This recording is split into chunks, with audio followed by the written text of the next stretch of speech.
चलो बच्चों, अब ग्लाइकोलाइसिस स्टार्ट करते हैं। तो यहाँ मैंने पहला स्टेप लिख दिया ग्लाइकोलाइसिस का, that is glucose to glucose 6 phosphate, और इसमें एटीपी से एडीपी फॉर्म होता है। हमें पता है कि जब हमने पढ़ा है पहले भी कि एटीपी से जब एडीपी फॉर्म होगा तो हम यूज़ करेंगे काइनेज एंजाइम, यूज़ होगा यहाँ पे काइनेज। ये हमारी फर्स्ट रिएक्शन हो गई। हमने लास्ट में देखा था कि ग्लाइकोलाइसिस 11 स्टेप्स में हम ख़त्म करेंगे। तो पहला स्टेप होगा glucose to glucose 6 phosphate in which ATP is used to form ADP and 1 phosphate is added in glucose. इसके बाद नेक्स्ट स्टेप आएगा, ये एक रिवर्सिबल रिएक्शन है और ये फॉर्म करेगा फ्रक्टोज 6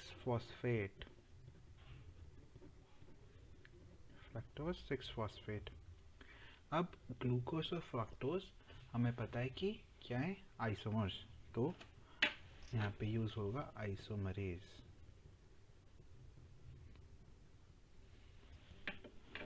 ठीक है बच्चों। इसके बाद फ्रक्टोज से बनता है फ्रक्टोज 1,6 बिसफॉस्फेट।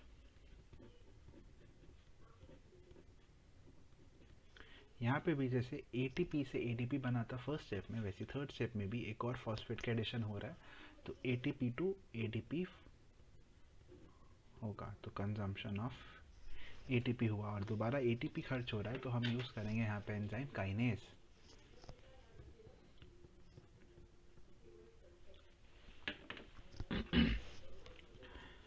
इसके बाद फ्रक्टोज 1,6 बिसफॉस्फेट के बाद बनता है 3-PGAL। PGAL लिखा जाता है और इसकी फुल फॉर्म होती है फॉस्फोग्लिसरेल्डिहाइड।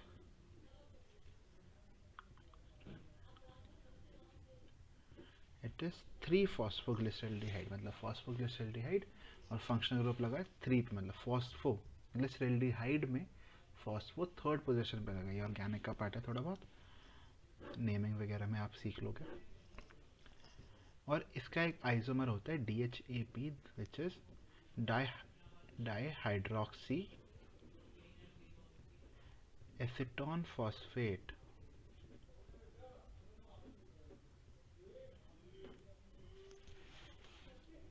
क्लियर है यहाँ तक सारी चीज़ें? ठीक है।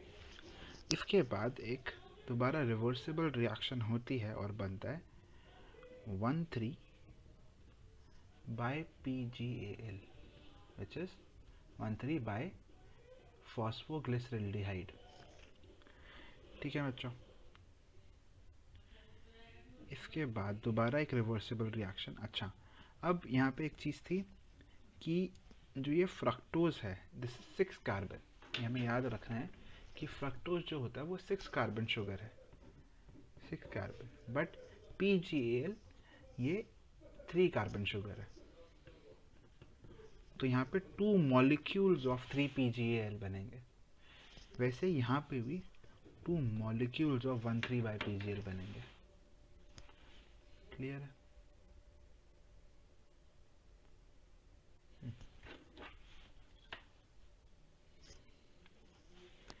इसके बाद फॉस्फोग्लिसरेल्डिहाइड से ये रिड्यूस होके बन जाएगा 1,3 B by PGA, that is phosphoglyceraldehyde।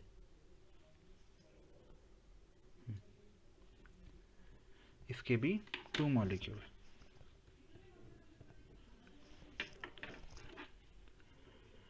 फिर अच्छा, अब बाय PGL से बाय PGA जब बनता है तो NAD यूज होता है, NAD से NADH2 बनता है, और इस रिएक्शन में हमें पता है हम कौन सा एंजाइम यूज करेंगे, डिहाइड्रोजनेज।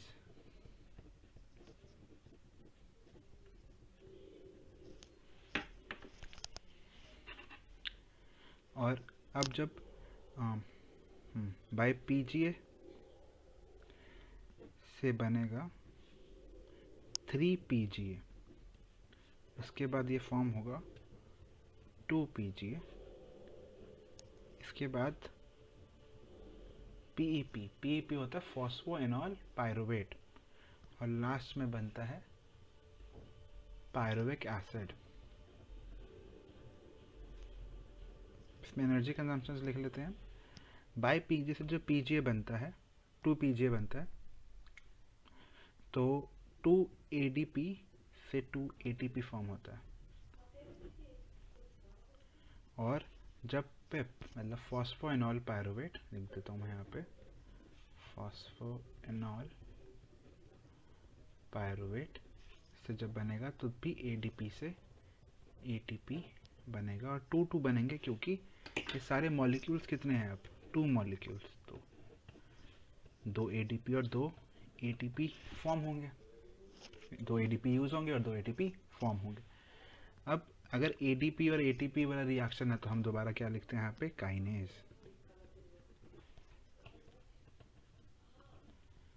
यहाँ पे फॉस्फोएनॉल है तो इनोलेज,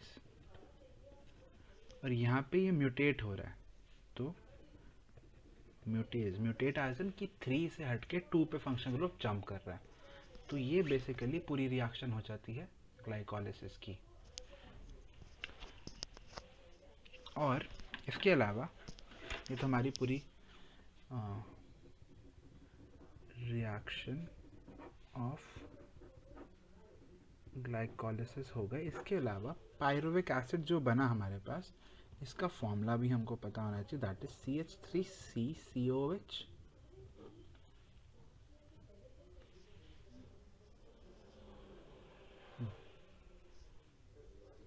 डबल बॉन्ड O।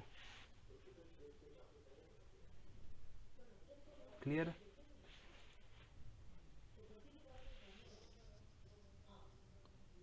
ठीक है, इसका आप स्क्रीनशॉट ले लो। इसके आगे चलते हैं। ग्लाइकोलाइसिस के बाद अब हमें पढ़ना है, कोई भी हम जब बायोलॉजी में पाथवे पढ़ेंगे इस चैप्टर में या फिर फोटोसिंथेसिस में, जब भी हम पाथवेज पढ़ते हैं, जैसे अभी हमें एनारोबिक रेस्पिरेशन पढ़ना है, फिर लिंक रिएक्शन हम पढ़ेंगे, फिर हम क्रेब्स साइकिल पढ़ेंगे, इलेक्ट्रॉन ट्रांसपोर्ट सिस्टम पढ़ेंगे, शटल सिस्टम्स पढ़ेंगे, पेंटोस फॉस्फेट पाथवे पढ़ेंगे। तो इन सब पाथवेज में एक्चुअली जिसे हम डायग्राम्स में बायोलॉजी में लेबलिंग करते हैं, वैसे ही हमें पाथवेज में एक एनर्जी कैलकुलेशन बनाना पड़ता है कि हमने कितने ATP NADP फॉर्म करे या यूज़ करे। तो उस एनर्जी कैलकुलेशन के हिसाब से हम बताएंगे कि नेट कितने ATP जनरेट हुए at the end of any biochemical pathway. तो अब हम ग्लाइकोलाइसिस का एनर्जी कैलकुलेशन देखते हैं एक बारी।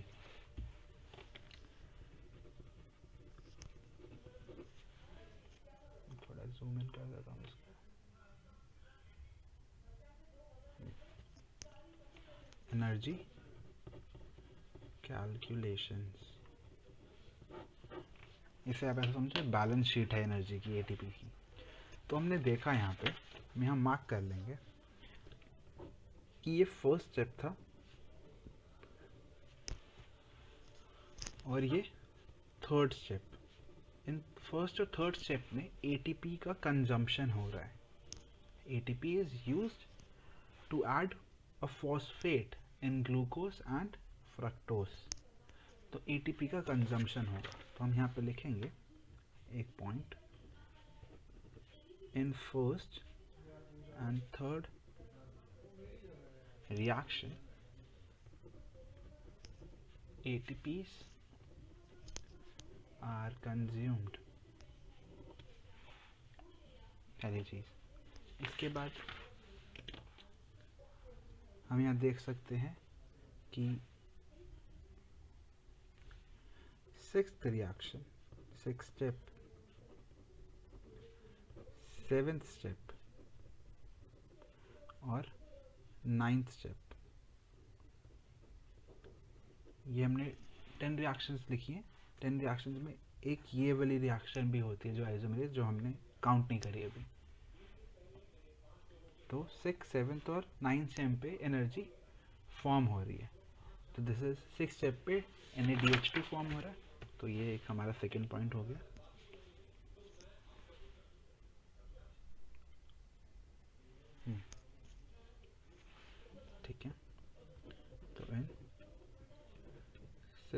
step NADH2 is formed.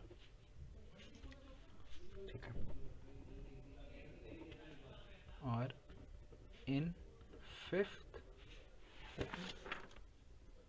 in seventh and ninth step, sorry, in seventh and ninth steps ATPs are formed. तो अब हम एनर्जी कैलकुलेशन कर सकते हैं कि इधर एक एक ATP तो यूज़ हुआ, तो 2 ATP कंज्यूम्ड, फिर इधर दो ATP बने। हमने यहाँ देखा था कि 2 मॉलिक्यूल्स थे, तो हमने 2 ATPs यहाँ पे फॉर्म करे थे, तो 4 ATPs आर फॉर्म्ड या प्रोड्यूस्ड और 2 NADH2 प्रोड्यूस्ड।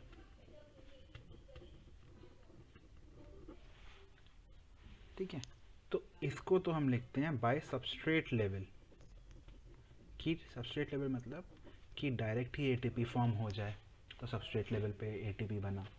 अगर NADH2 या FADH2 ये रिड्यूसिंग बॉन्ड्स होते हैं और ये एनर्जी है जिसको रिड्यूस करके ATP फॉर्म करा जाता है इन ETS, इलेक्ट्रॉन ट्रांसपोर्ट सिस्टम। तो अगर ऐसे NADH2 एनर्जी बनी है और इससे हम ATP निकालेंगे, तो बाय ETS हमें एनर्जी मिल रही है, by ETS that is electron transport system. ये मैं आपको पहले भी बता चुका हूँ सिस्टम। तो ETS या सबस्ट्रेट लेवल हम एनर्जी दो तरीके से बना सकते हैं। तो एक NADH2 1 NADH2 is equal to 3 ATP, तो 2 NADH2 इक्वल हो जाएगा 6 ATP।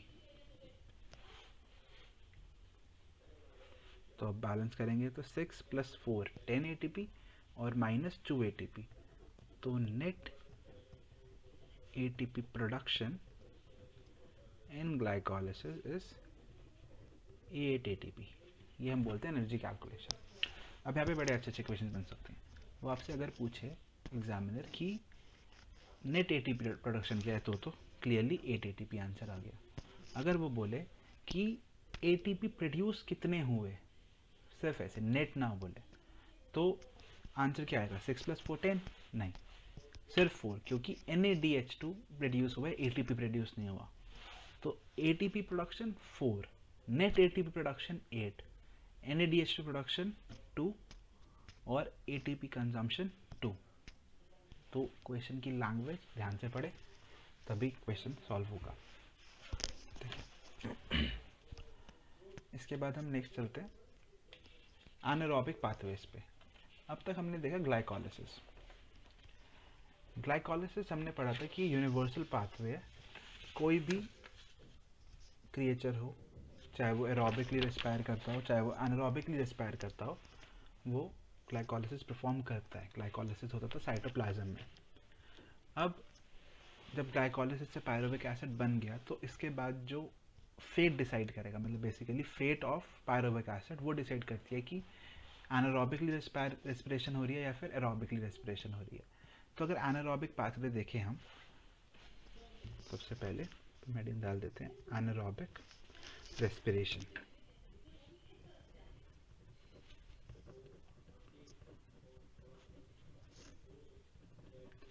ठीक है, एनारोबिक रेस्पिरेशन में दो चीज़ें हो सकती हैं, या तो ऑर्गेनिज्म लैक्टिक एसिड प्रोड्यूस कर सकता है या फिर ऑर्गेनिज्म इथेनॉल फॉर्मेशन कर सकता है। तो दोनों ही बस हमें एक रिएक्शन पढ़नी है, सिंगल स्टेप या डबल स्टेप रिएक्शन से पायरुविक एसिड से लैक्टिक एसिड या इथेनॉल बनाया जा सकता है।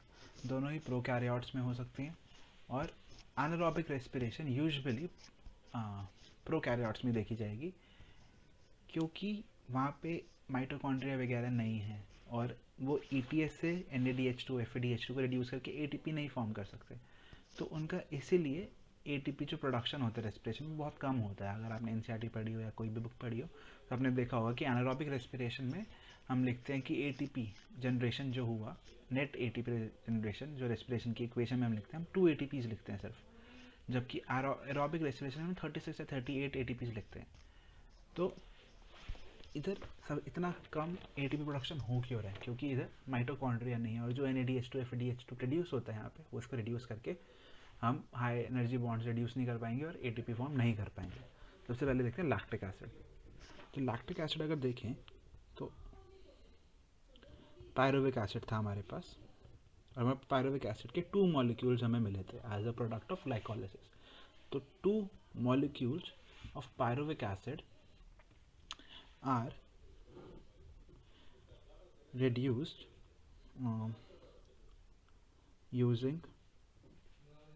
are reduced to lactic acid. This is lactic acid and this is pyruvic acid. It is then using an enzyme lactate dehydrogenase and zinc, which acts as a cofactor of lactate dehydrogenase, and it reduces 2-NADH2 to 2-NADH.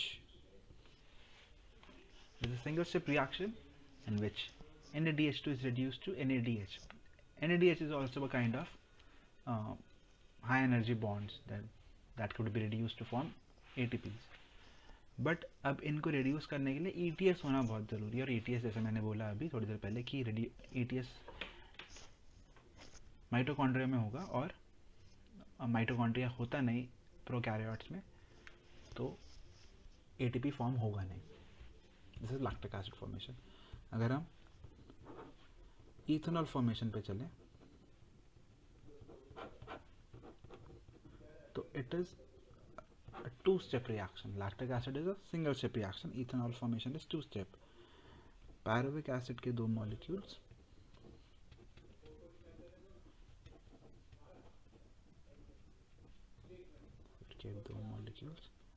इनसे पहले carbon dioxide निकाले जाते हैं, तो 2 molecules of CO2 escape and decarboxylase is used in this reaction to form 2CH3 CHO acetaldehyde.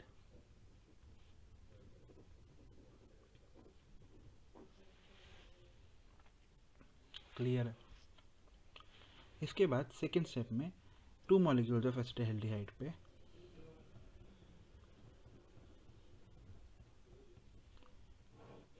Alcohol dehydrogenase लगेगा और 2NADH2 से दोबारा 2NAD फॉर्म होगा और ये बनाएगा इथेनॉल।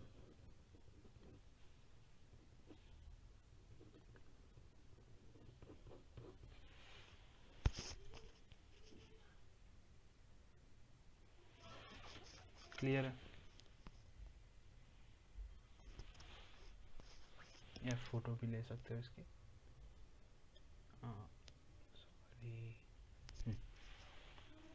ठीक है, ये हमारे होगा एनारोबिक रेस्पिरेशन के पाथवे।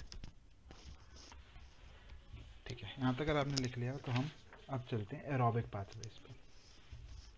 तो glycolysis common in both aerobic and anaerobic. उसके बाद उसकी फेट, लैक्टिक एसिड की फेट डिसाइड करेगी, या कौन सा पाथवे है वो डिसाइड करेगा कि लैक्टिक एसिड की फेट क्या है, कि वो इथेनॉल बनेगा, कार्बन डाइऑक्साइड वाटर बनेगा, या फिर इथेनॉल बनेगा। अब एरोबिक रेस्पिरेशन के लिए हमें सबसे पहले देखते हैं कि ग्लाइकोलाइसिस जब हुआ, ग्लाइकोलाइसिस का एंड प्रोडक्ट हमें मिला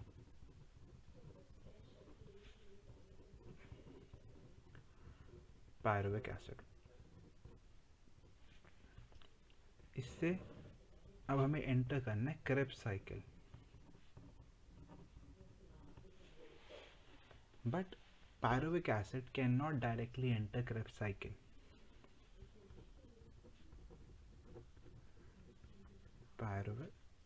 Pyruvic acid cannot directly enter Krebs cycle, तो इसके लिए बीच में एक लिंक रिएक्शन होना ज़रूरी है. Therefore, a link reaction helps pyruvic acid to enter Krebs cycle. तो Krebs cycle पढ़ने से पहले हमें लिंक रिएक्शन पढ़ना पड़ेगा. तो हम हेडिंग डाल लेते हैं लिंक रिएक्शन. और लिंक रिएक्शन जब मैंने प्रोसेसेस बताए थे कि हमें कौन कौन से प्रोसेसेस पढ़ने हैं इस पूरे चैप्टर में, तो मैंने लिंक रिएक्शन लिखवाया था. मैंने लिंक रिएक्शन की हेडिंग लिखवाई होगी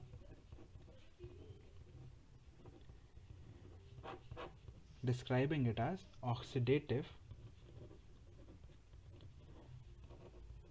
decarboxylation of pyruvic acid. This explains entire link reaction कि oxidation हो रहा है और decarboxylation हो रहा है pyruvic acid का in the presence of acetyl coenzyme A,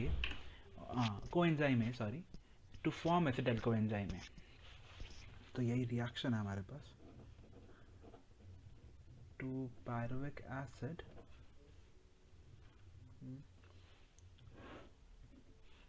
in presence of pyruvate dehydrogenase as the main enzyme, coenzyme A, lipoic acid, thiamine, pyrophosphate and Mg++.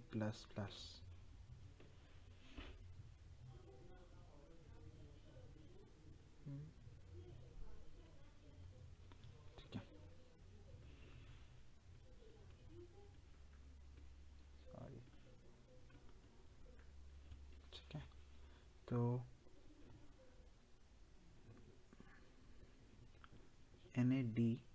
two molecules of NAD forms 2 molecules of NADH2 and decarboxylation, the 2 molecules of CO2 escape to form 2 acetyl coenzyme A, that is 2 molecules of acetyl coenzyme A. This reaction is known as link reaction. अब 2 molecules of NADH2 form हुए, तो 2 molecules of NADH का हमें gain यहाँ पे भी हो गया. तो हम यहाँ लिख लेते हैं energy gain equals to 2 NADH2 which is equals to 2 into 3 ATP which is equals to 6 ATP, and this is done by ETS. आप इसकी फ़ोटो ले सकते हो, इसे नोट कर लीजिए. फिर हम आगे कंटिन्यू करते हैं क्रेब्स साइकिल से.